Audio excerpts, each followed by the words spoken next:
Assalamualaikum warahmatullahi wabarakatuh. Kita sekarang ada di Masjid MAF. Ini setiap sore jam 7.30 yang datang langsung diambil pakai mobil. Kemudian anak-anak muda yang membagikan.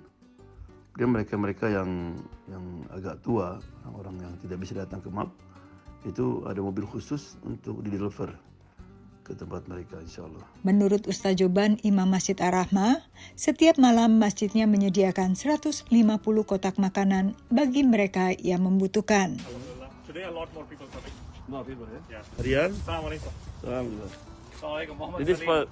Masjid Ar-Rahmah di kota Redmond, negara bagian Washington, didirikan Asosiasi Muslim di Puget Sound.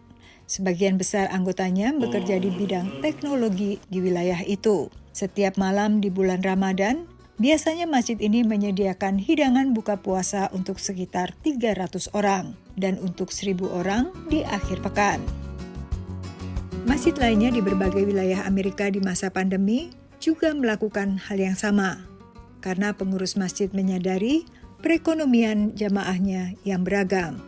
Tidak semua yang hadir untuk berbuka puasa bersama di masjid hanya karena keutamaan berada di masjid selama bulan Ramadan, tetapi juga karena ketidakmampuan. Selain itu, masjid juga akan tetap bisa menjalankan fungsinya sebagai lembaga sah dan dipercaya, menampung dan menyalurkan dana dari mereka yang ingin beramal maupun melaksanakan kewajiban membayar zakat atau fidyah. Sehingga masjid memiliki dana yang cukup untuk tetap menyediakan hidangan berbuka, khusus bagi mereka yang membutuhkan di masa pandemi ini. Seperti halnya di Masjid Darul Hijrah di Falls Church, negara bagian Virginia. Ramadan is the month where Muslims are much more generous than the other months.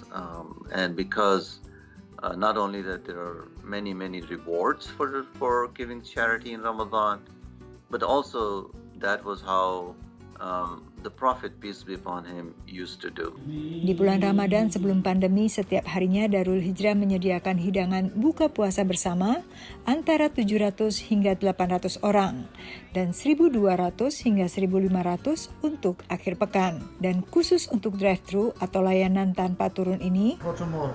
Like today I prepare for tomorrow. Every day for 650 meal. Dan semua itu dilakukan tanpa melanggar aturan menjaga jarak sosial maupun fisik. The food is being cooked here by the workers of the mosque, and us volunteer we come later around 4 to pack the food, put the stickers on, bag them, and then distribute them. Dan dengan tingginya semangat komunitas muslim yang berlebih untuk beramal, Masjid Darul Hijrah maupun masjid lainnya juga menyediakan dompet khusus pandemi. Dana darurat COVID-19 itu disediakan untuk membayar sewa rumah, tagihan listrik, dan kebutuhan lainnya khusus bagi mereka yang kehilangan penghasilan selama pandemi. Dari Alexandria, Virginia, Yuni Salim dan tim VOA.